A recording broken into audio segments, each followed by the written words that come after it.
Come on, man. Slate.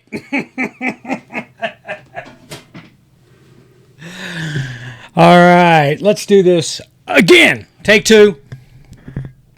It's only take two. I mean, it's not technically take two because take one actually. We were like 7 minutes in. Didn't even happen. Didn't even happen. So let's just once again, let's do that rewind thing. Hello and welcome to Streaming Without a Paddle.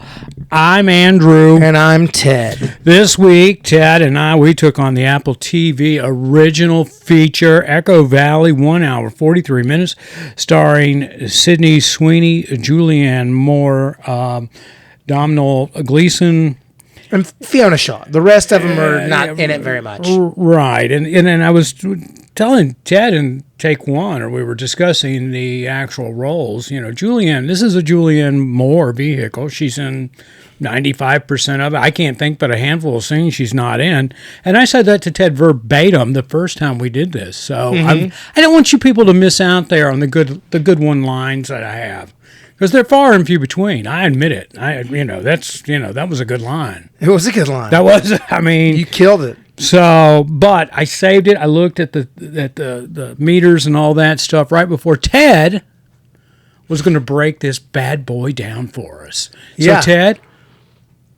Echo Valley is about Julianne Moore and her relationship with her daughter, Sydney Sweeney. Julianne Moore is running a failing horse training farm area after she's had a divorce from Sydney Sweeney's father because she has decided that she has fallen in love with a woman and is I don't want to give away what happened to that woman, so you need to watch the movie, but they were running a farm together. Anyway, Sydney Sweeney's a heroin addict. She's showing up constantly asking for money and pretending to be cleaned up and all this stuff, and finally, she shows up one night and says she needs money or they're going to, kill her or whatever, and they don't have money and she doesn't have any because it's all gone to her. And then she shows up bloody and says she needs help. And then she helps her, and we should give away what happens. We shouldn't probably. I don't think so. No, I think that's a good enough runway. Yeah, I mean, we can. She has to take care of a deed, and she helps her daughter, but then her daughter is. It's not. That gives away too much. Right there is enough. I've said Wikipedia. Enough. Yeah, I mean, if you go to Wikipedia, you can really, I mean, goodness gracious, they talk about every scratch and bump in Wikipedia. So. But we don't want to. We don't do that. We don't want to. I mean, because what we want to do is, and again, this is where I'm torn, Ted. When we talk movies, I want to get to the cusp of things without giving it away. Because let's just say this, and this is a hypothetical, has absolutely nothing to do with the movie. And I'll just say, there's this big chase scene and they get to the edge where the roadway's been demolished and the car comes to a screeching halt. I feel like sometimes I can say that if my preference is, hey, you should check out that scene. That was good. Because, I mean, it's not really a spoiler, but it's a spoiler, right? I wouldn't go any further than what we've just said, because I do think that takes away the thriller aspect. I'm just, I want to be able to lay things out for people, and I'm not disagreeing with you on this particular thing. I mean, I think there's some layers that we might be able to put together. You said Sydney Sweeney's character. Claire was a heroin addict or a drug addict, and cocaine. I think. I mean, that's what I looked it up. It's heroin. Okay, so I think she sniffed heroin. Okay. I don't know how all that works. I really don't. So, anyway, her boyfriend is also a druggie. And they kind of have a boss, and that is Jackie, who's played by, I'll let you say, Domhnall Gleeson. Domhnall Gleeson, who was really good. So, we just watched him in Fountain of Youth. Yeah, he's pretty great. Yeah, he was the millionaire there that funded the whole project. I mean, he's a working actor. I mean, he's in a lot of stuff. He's in a lot recently. of stuff, and he's very respected. He's a really good actor. I mean, his dad is Brendan Gleeson. I mean, he's comes from good stock. Brendan Gleeson's a really good actor. You know, he could have played Ron Weasley, but since we're talking about him, I tell you what, I like this guy in this role because you know what he did for me. He took me back, and I'm gonna put some numbers on my age here, and I highly recommend this movie if you haven't seen Robert Downey Jr. and the Brat Pack members there, James Spader and Andrew McCarthy in the motion picture Less Than Zero. It's a great movie. It's a very, very good, very intense movie. It's very on this page. All right. Does Dom say his name? Domhnall Gleeson not remind you in this movie, in this character, as a young James Spader in Less Than Zero? He does. He does. I was just like, oh wow, that took me back. He was really good. I think he's like probably the best part of this movie. And this movie was good, but I think if you're watching this movie, I think the best part of this movie are the performances given by the three leads. I enjoyed this movie, and I'm not a big thriller drama guy. I'm just going to go ahead and say it. I'm not going to throw out my number right now, but I was really shocked, pleasantly surprised. Maybe that's better than saying shocked. Yeah. I was pleasantly surprised at Sydney Sweeney's performance in here. Me too. I did not realize that she could pull drama off. She goes for it.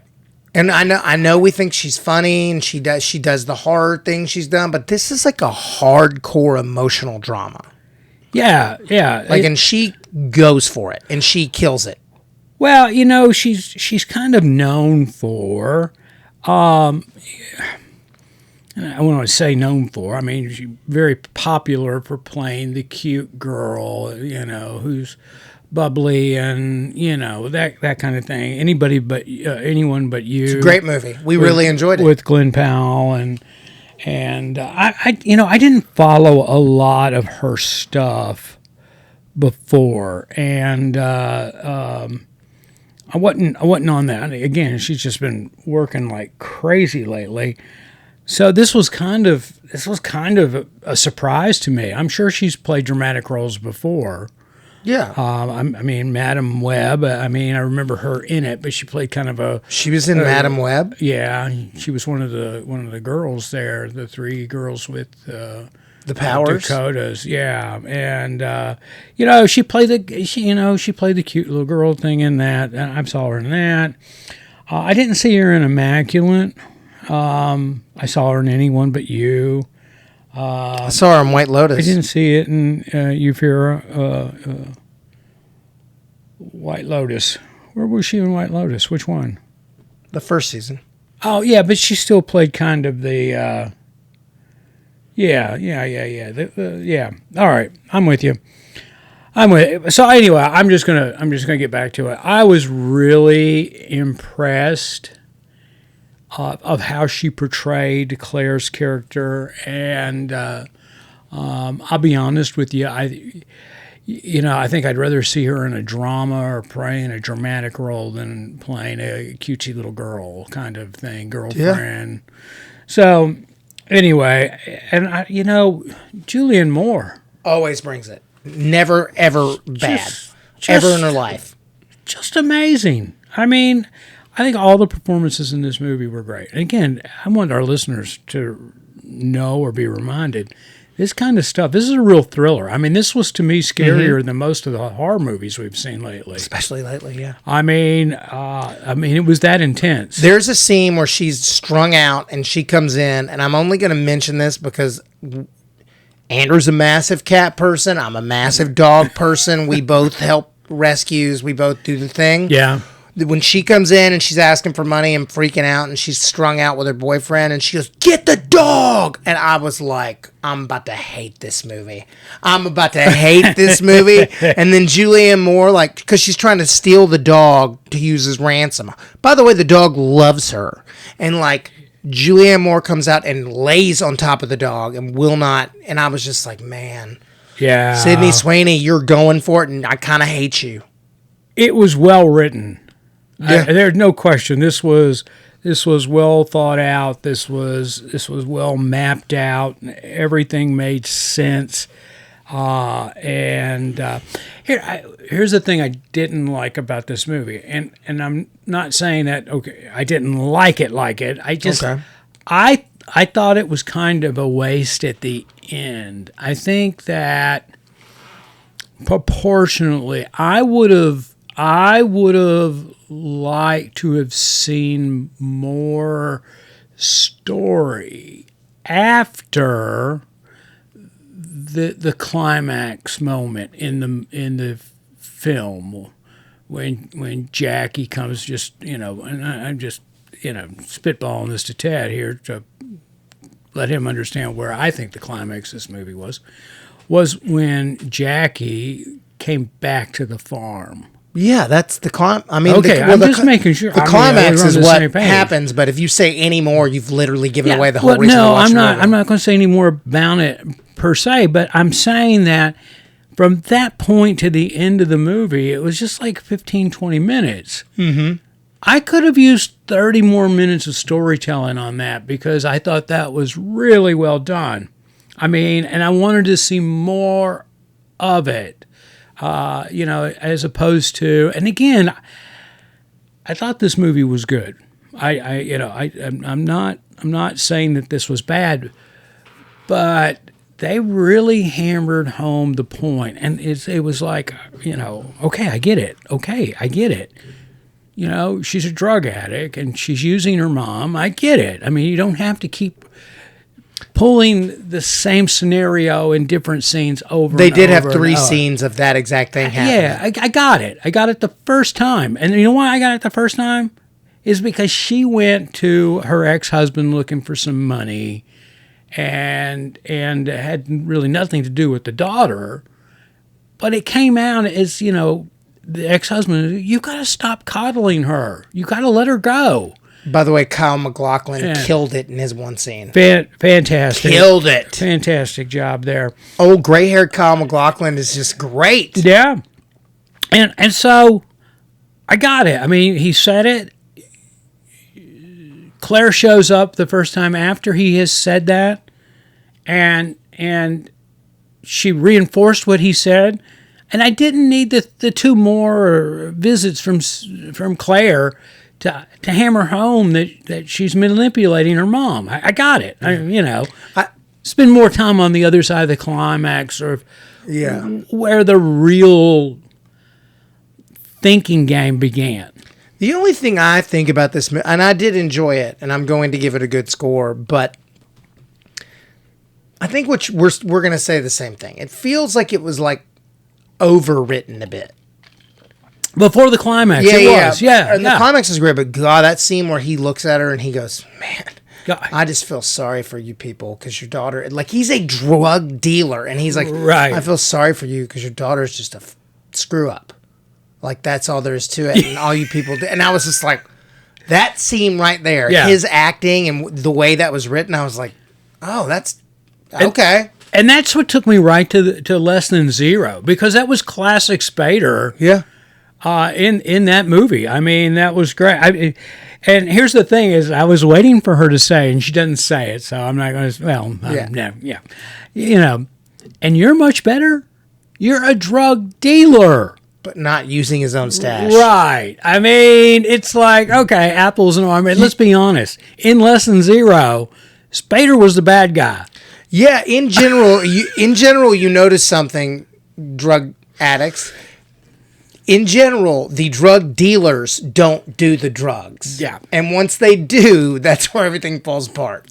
I did. I thought that it was just too much useless story building before that climax, and then after that climatic moment, there wasn't enough story.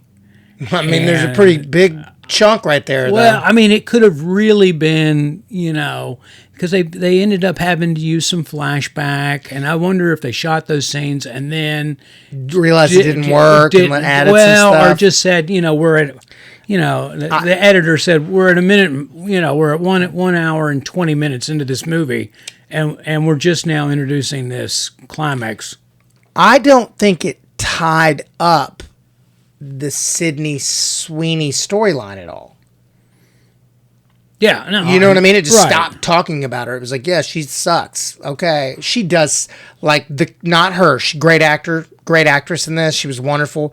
God, that character sucked. She was awful. I mean, and I know I've known some pretty bad drug addicts, and but she was awful when she was jonesing for a fix. Yeah. And it was she was so good that it was believable, but I was just like, man, it was just rough. Your hair's stupid. You're stupid. I was like, ugh. At some point, Mom, this has happened 20 times. At some point, you got to tough love them. The whole setup 15 minutes into the movie was about with Kyle and the money for the roof and of course he thought it was for Claire. Yeah. And he just you gotta let her go. You gotta, there's nothing we can do. And then again, it was just, no pun intended here, but it was beating a dead horse. Yeah. Yeah. But it just doesn't, that's the only thing is at the end, you're like, well, are you okay with Claire? Because this whole thing happens and they don't really address it. Yeah. That's the thing. It's like,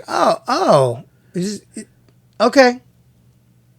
Yeah, I agree. I'm not lost on it. It didn't bother me per se that there wasn't anything. There was no. I'm not going there because that might be a little much. I mean, just once you introduce the drug dealer who is aggressive and the Spader-ish character, it's much more interesting than watching. They always are. Yeah, trust me. The scenes with Sydney Sweeney, the first time you see her do the full breakdown, you're like, that's great. And then the other 2 times you see it, you're like... Well, it's like last week when we did Deep Cover there. As soon as Patty Constantine's character Fly was introduced, it took the whole drug dealer. I mean, he's a drug dealer. He was great. Took the picture to the whole next level. We're not going to talk about that movie again, but that was a good movie, and that dude just does not ever deliver a false note. Yeah. Anyway, all right, Ted. Let's put some numbers to this, and I mean, go ahead. 7.2. Oh, pretty good. Okay. All right. Well, I was I was going 7.6. Okay. I mean, for just a general thriller movie, and I think entertainment movie. I mean, that's I don't know pretty what high, both of us. 7.6 on that. It was a solid C, but the acting was better than, I just thought the acting was better than a C. I think the acting is top notch from everybody. Yeah, I don't think anybody delivered a false note whatsoever. I just think it was and look, I like this guy's scripts. I know he's written Mayor of Easttown. He's written a bunch of great stuff. I just feel like this was like a little bit overwritten, which is not a usual note, I would say. Again, I was just kind of lost there on the. It was, again, when we got to the climax and it started to unfold that way, I was just like, oh, finally, the main course. I had way too much appetizer to get to that point, so I was just there. And Michael Pierce, he's directed this, and he's no stranger to this type of movie and thrillers, and it was a good job. I mean, there's no question. That's what I'm saying, and the script was good. It just was not. I think we both just wanted more of the. It just missed notes. Yeah, but it's still good. I'd watch it again. I would watch it again. Oh yeah. Oh yeah. No. Okay, no so the question. user reviews. And I feel like this is dead on. I just pulled up on IMDb. It's 6.3 out of 10,000 people, and it's phenomenal acting, but you'll want to punch your screen is one. Julianne Moore is spectacular. Yeah. That's accurate. That's so Yeah, accurate. I'm giving it a little better score than that, but again, I can't. I don't. I think so many of these people take what they do so serious in the sense of critiquing these movies. I mean, I'm more of a broad stroke, big picture guy when I watch it. Try to keep the audience in mind when I'm putting numbers out, and I have no inclination of being the next Siskel and Ebert. No. Or Ebert. I don't know which one I would be. Yeah. So this movie was written by Brad Inglesby. I probably screwed that name up. No, I think that's the first time you nailed it. Oh wow! All right. Well, let's see. Yeah, he's written good stuff. He's done some stuff. There's no question there. I'm just running through it, but he's got a lot of stuff for a writer. But nothing's jumping out at me as something I've seen. So, but that doesn't mean anything. He's obviously had it produced and gotten the credit for it. So, yeah, I'm a watch. I'm a for sure watch. I mean, if you like thrillers, I mean, this movie played with me emotionally. It made me angry. I mean, it made me sympathetic. It made me empathetic. It caused anxiety. I mean, it hit all the emotional notes you would expect from a movie like this. There was, like I said, at times I was more frightened than I was from most of the horror crap horror stuff that we watched lately. We're almost 7 months in. 7 months next week. We start July, and we have not had a lot of bangers this year. This has been a rough year. I mean, we're looking at the slate coming up. We've got some good stuff, I think, for sure coming up. I hope. You get big names sometimes, and it's a dud. That's true. I mean, we've got some big name stuff coming up. Last week and this week have been the two in a row that I'm like, oh, those are both good.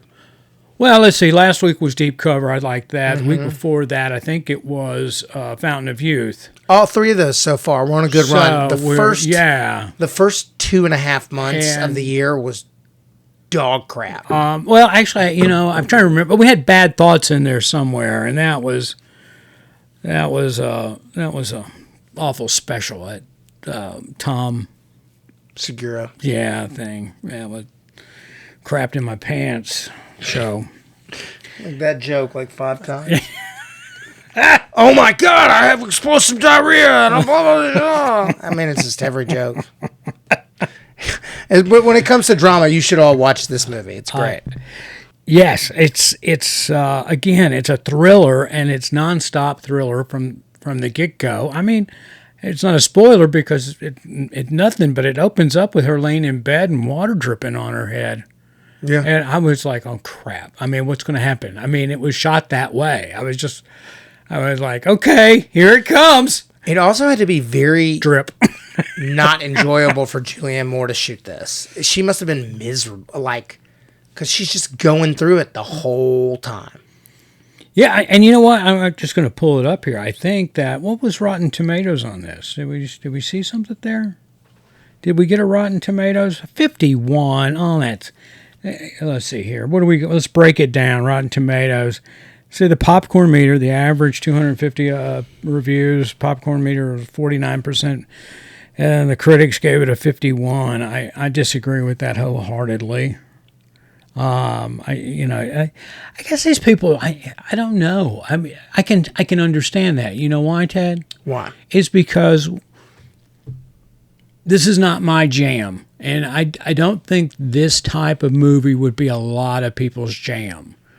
And you leave a movie like this, and I left this movie like this, and that is I was angry at it. I didn't like it. I mean, but I'm able to sit here and put all my personal feelings or separate my personal thoughts about this movie into a constructive, you know what? Let's look at it. Break it down. Here's a script. Good script. It was original. Had nice twists and turns in it. Didn't see that coming. The acting in it, oh my gosh. Great. What can you ask? I mean, Julia or Sydney Sweeney, she surprised me by being such a wonderful little dramatic actress that she is. Julianne Moore, oh my God, she delivered. Wow. And the guy I can't pronounce there, Domhnall Gleeson. Yeah. He was he made me think of James Spader. So here is a good review. I'm reading these critic reviews, and I think this is pretty dead on of what we're saying. Eric Childress from Movie Madness podcast. Despite committed work from Moore, Sweeney, and Gleeson, the script makes all the characters super dumb or next level smart on the down low, which significantly reduces the tension at every point. I think that's what we're saying. It's like the script is a little wonky. Yeah, well, I think we cover that. But I'm thinking the fact that people wouldn't give this the credit that this movie deserves is because it pissed them off. Yeah. I mean, you walk out of a movie and it made you laugh. Oh my God, that was a 90. I mean, seriously, that's how people. That was great. I mean, that was a good movie. I loved it. I mean, Hedgehog. I'm giving that an 87. That was a good movie. Well, all right. I'm just using that as an example. But you walk out of the movie and then you're like, that wasn't very good. Well, no, it was good. And you know why I know it was good? Because it made you angry. Yeah.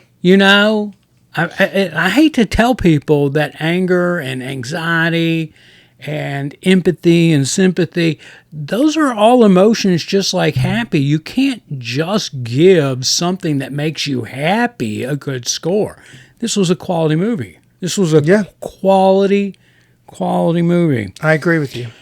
So I think I understand why those numbers are as low as they are, and I just want to shout out to everybody involved with this movie that I enjoyed this movie.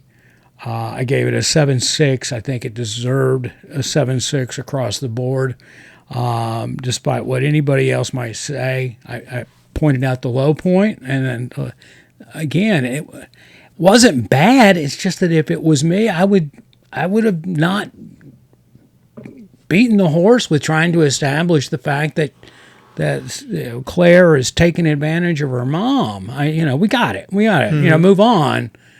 And that you really dropped the ball on building up something on the post-climax of Jackie coming to the house. That was, that could have been really good. So, but other than that, it was still a good movie. I agree. Anyway. All right, I'm a watch. It's Apple TV. I'm a watch. 1 hour, 43 minutes. I think you're silly if you don't. If you like thrillers, I might watch it again tonight. So I doubt I'll watch it again tonight. I'm not watching it again tonight. It's hot. I'm going to sleep about 8:30 tonight. If it's on, I'll watch it. I don't, because I don't seek out things like this, right? It's like, oh, let's turn on the TV and find something that's going to create a bunch of anxiety and fear and emotional instability. Oh yeah. Echo Valley. Yeah. No, not happening. All right. Okay, everybody, again, thank you so much for listening to the show. We're going to wrap it up here on Streaming Without a Paddle. Till next week, I'm going to remain Andrew. And I'm going to still be Ted.